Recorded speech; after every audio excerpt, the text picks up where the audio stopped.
What's going on, YouTube? Today I bring you my 2021 tight end rankings for next season. We're just going to keep rolling on through these rankings.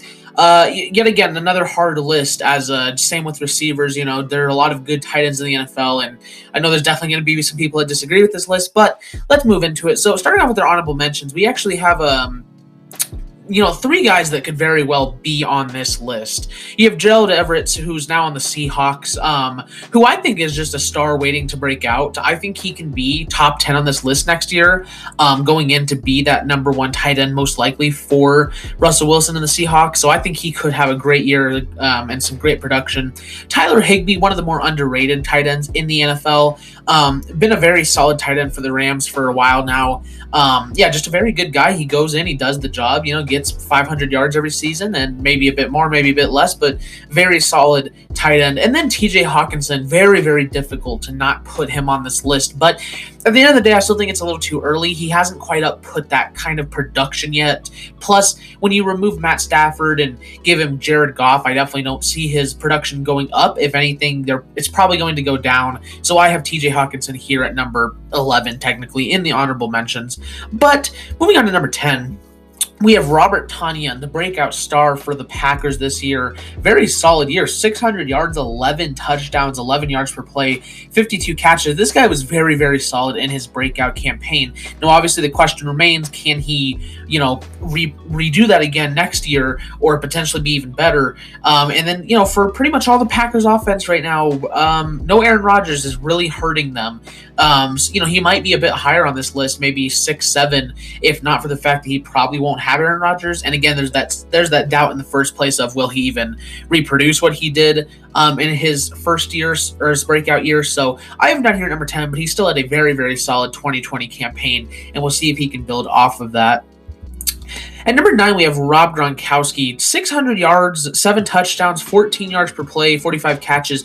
The crazy thing is he really didn't even start working until week 3 or week 4. If you would have given him those extra 3-4 games, who knows what kind of production he could have had. He might have had a 1,000-yard season, which is incredible for any tight end, Obviously, he's still on top of his game. He's not the old Gronk, but he's still a very solid blocker, and overall still makes a big contribution in the passing game there in Tampa Bay. Obviously had a fantastic Super Bowl. He's still a top 10 tight end in the league. Number 9, obviously you're not like elite, but still a very, very solid tight end. Number 8, I have Mike Gesicki, 700 yards and 6 touchdowns. I feel like this guy's finally starting to get some of the recognition he deserves. Very, very talented tight end. I think really for the most of his career, he's been held back by very poor play around him. But now that the Dolphins offense is starting to look pretty good, now I don't think they'll be that good because I don't like Tua personally that much. That's why I think they're a 10-win team. I do expect Mike Gesicki to have potentially his best year yet now that he's not the only offensive contributor on that team.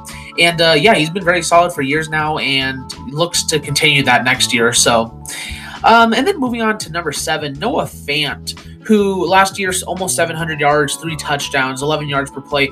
Doesn't have quite the stats as some of the guys above or below him, but he makes the big plays. He is a big play waiting to happen. Obviously, that elite speed, he's arguably the fastest tight end in the NFL. So that's obviously great for him. I really think at the end of the day, what's been holding him back is having to play with Drew Lock, Joe Flacco, Brandon Allen, like these really horrible quarterback. I feel like he's really waiting just to break out, get him and Aaron Rodgers, and this guy might be a 1,000-yard receiver. So I have him a bit higher than some other guys here. But obviously, because I'm going off of predicting as well. I do believe Aaron Rodgers will be a Bronco next year. And so I think, I think 7 fits right for him. I think he's the best of the 1-star tight ends, as you can see, the 1-star we've had so far. At number 6, our first 2-star tight end, a rookie, but Kyle Pitts is, just wow. Like 770 yards, 12 touchdowns in his senior year there with Florida. 18 yards per play. Kyle Pitts is a monstrous talent. I know it might seem weird having him here at 6, and really, I didn't even have Trevor Lawrence on the quarterback rankings. You're not going to see another rookie here, I'm pretty sure. But Kyle Pitts is a really, really, really good talent, especially when you have a tight end league, a league where the tight ends are strong, but it's very, very top. It's very top three guys, and then it really falls off, honestly. Kyle Pitts is an extremely talented tight end. I do think he is better than the majority of guys in the NFL just coming into the league. I expect him to be an elite tight end. I think he could go down as the best tight end of all time. I'm calling it right now. I think he will. Kyle Pitts is an extraordinary talent, and although he's a rookie, number 6, he's just that good of a talent. Number 5, we have Hunter Henry, 600 yards, 4 touchdowns, 10 yards per play. Again, doesn't have quite some of the numbers above or below him, but when it comes to the overall game, Hunter Henry is just there. He makes the big plays. He's a very good blocker, and, I think, obviously, he had Justin Herbert last year, but I think he was kind of in that wrong system. I think going to the Patriots, if they can kind of use him like pretty similar to Gronk, I think he could thrive and maybe take over as the number 4 tight end on next year's rankings. I mean, this guy, I think he's one of the more underrated players in the league. And although some people do definitely overrate him, I think he's overall pretty underrated, and I really want to see what he can do in this Patriots offense. So I have him here at number 5. Number 4, we have Mark Andrews, who's just kind of hovering right on that line of being an elite tight end or not. 60 catches, 700 yards, 7 touchdowns, 12 yards per play. Obviously a very solid year from him, especially in an offense that really doesn't pass as much as you'd maybe like. I think Lamar Jackson only had like 2,000 passing yards last year, and so if that's the case, Mark Andrews had almost half of Lamar Jackson's passing yards. So obviously he's a very good talent. I wouldn't consider him one of those elite tight ends, but he is right on the bridge of that. And, if he has kind of one of those big years, he could definitely be considered an elite player. But for right now, I think 4 seems right for him, and he's a very solid tight end.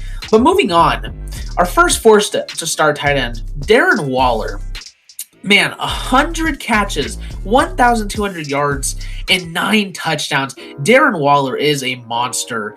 There's an argument to be made that he is number 2 on this list. I have a different guy in mind for number 2, but Darren Waller is a receiving monster for Derek Carr. I mean, he's been great for back-to-back years now. I don't see him slowing down anytime soon. Derek Carr looking to have a very bright future. He's already up there in age a little bit, but, he doesn't really matter. I mean, he's putting up great production right now. So Darren Waller here at 3, great for him. Number 2, George Kittle. So we're going to be using the 2019 stats because obviously he was hurt last year. Think about this. George Kittle is a blocking tight end, right? He's unarguably the best blocking tight end in the league right now. And being that he was a blocking tight end, still put up 1,000 yards, 85 catches, and 5 touchdowns, as well as 12.5 yards per play. That normally a guy of his blocking talent is your second or third string tight end, because normally those guys that are so good at blocking aren't out there running and catching. But George Kittle is just as elite at running and catching as he is blocking, and that's what makes him so scary. George Kittle, is normally one of those guys that you have as your number 1, but there's just that better talent. And I think number 1, pretty easily, honestly, is going to be Travis Kelce. In my opinion, one of the 5-star players in the entire league. 105 catches, 1,400 yards, 13.5 yards per play, and 11 touchdowns. When he's sharing the ball with, Tyreek Hill, Mecole Hardman, Sammy Watkins, Clyde Edwards-Helaire, maybe you can look at that as, he's getting, separation, but he doesn't. Oftentimes, this is the guy that's being double teamed. They're game planning around this guy, honestly, because there are certain times where when you take Travis Kelce out of a game, Mahomes sometimes has some trouble because, like I talked about with Tyreek Hill, although he does use other stuff besides speed, at the end of the day, he is a speed threat, and you can disable that pretty easily. Travis Kelce, there's really no way to stop this guy. As a Broncos fan, it's hurt not having a linebacker for a while now because this guy just tears you apart, and he will make you pay if you do not game plan for him. Travis Kelce is one of those players. Plus, he's got ravagely good looks. Ravagely? Is that the correct word? He's got very good looks. So, easily coming in here, number 1 for me is going to be Travis Kelce. But that is my tight end rankings for the 2021 NFL season.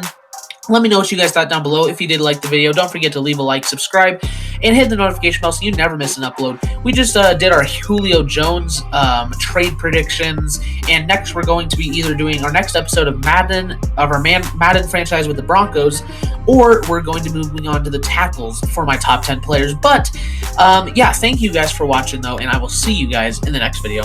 Bye-bye.